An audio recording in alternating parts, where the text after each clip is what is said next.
Hello again, so I just want to make a quick video comparing BDS and Team Liquid at Worlds. And one of the reasons why I'm making this is because I know there's going to be lots of comparisons between the two of them saying that they're basically equal. I just don't think that's really very true.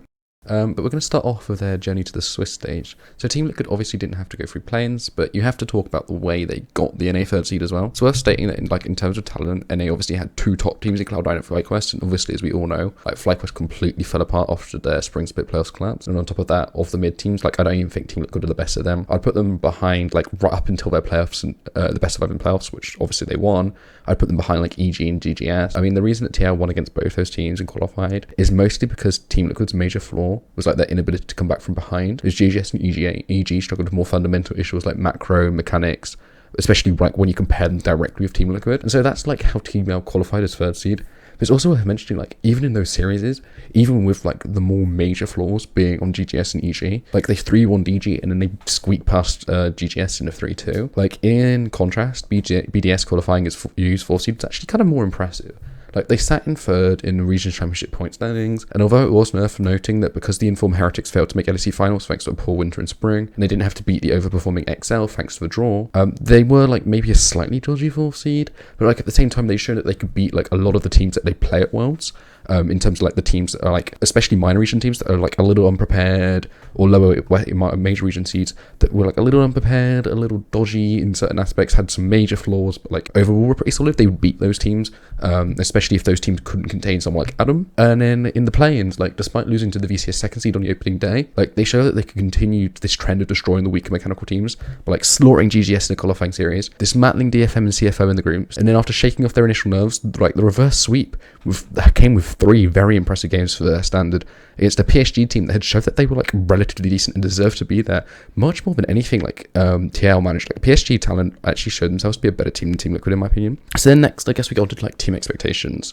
Obviously I don't think the other team really had many expectations once coming into the Swiss stage at this point, but I think TL had to expect they would be the worst of the major teams. Obviously they were, but also they expected to beat anyone coming through the play-ins. So their loss to GAM would have been seen by the coaching staff as a massive failure, especially when you compare it with their pre-season coaching expectations. I did a video on why they wouldn't achieve their goals, and I think I was mostly right. Obviously I didn't predict FlyQuest would fall apart, and that's why they made Worlds, and I said they wouldn't. But beyond that, I think I was mostly right. They were very dodgy, but the expectations were that with the signings of Summit and Pioshik, they would be at least competitive at Worlds, and they definitely failed to achieve that. In contrast, BDS I don't think had any real expectations. I mean, pre-season, they weren't expected to do much after being the worst performing org in the LAC last year. And coming into the LAC finals, they weren't even really expected to qualify. So, I think the main expectation would be that they would have been fun, and at the most they would be a spoiler team. And I don't think they fit that role. Putting out the Garen blind against JDG, the best team in the world at this point, and keeping it relatively close given the skill level gap against D+.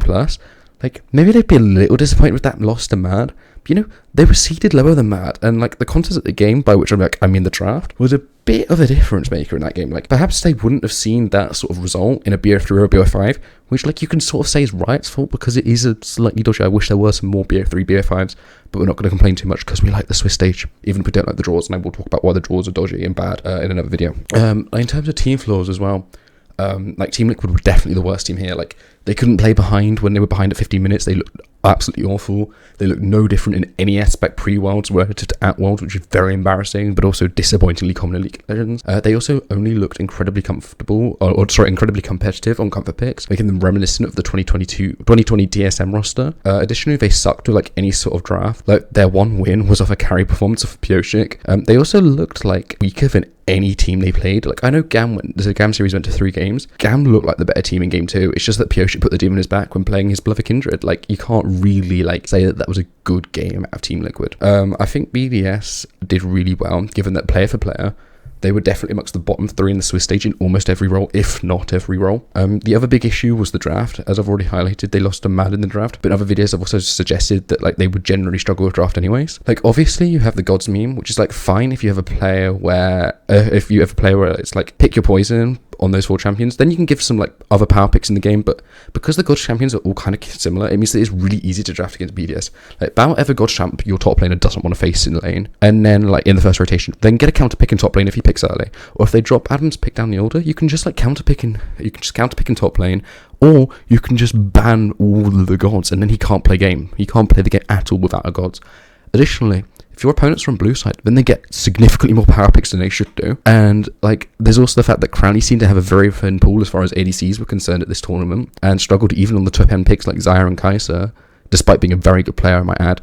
Then the rest of the team also had like a relatively thin pool, and that made it very difficult to get like any advantage in the draft. Because like, you know, Nook's going to take a mage or he'll look a little dodgy. You know Lebrov is going to take thanks to the meta, and you know what Shea is going to take because he has to fit around Adam's pool and Nuke's pool, which like massively neuters his own pool. So like, to sort of conclude, I wouldn't say that there is like really even a comparison to make between BDS and TL and Liquid. I think BDS performed way better relative to expectations, and almost just generally better as well. I think like BDS were more fun to watch. I think they were more competitive. I think that give them a different draw, I think they probably qualify. Like, if Team Liquid and BDS swap draws, like BDS would probably be where NRG are right now. Obviously, they wouldn't have got GAM in the 1-on-1 draw. No, not the 1-on-1. Yeah, no, just the 1-on-1 draw. Obviously, they wouldn't have got GAM in the 1-on-1 draw. But I think they'd have beaten. I think they'd have beaten Energy. I think they might have. They would have beaten GAM. They definitely would have beaten Team Liquid if the two teams played. Yeah, I mean, Team Liquid played their sort of their own style, and they just sucked in that, and it sucked in theory and in practice. Whereas BDS played their own style and looked competitive against two of the top teams in the world. Like, as much as I give like G2 stick for not, I say they're top 8. Like, they're a good team. They beat D+. D+ are like comfortably a good team as well. 4 seed out of LCK is not an easy thing to achieve. So yeah, I do think that it's a bit dodgy. I do think Team Liquid were a bit dodgy. I think Team Liquid were a bit shit. And that will do it for this one. See you in the next one.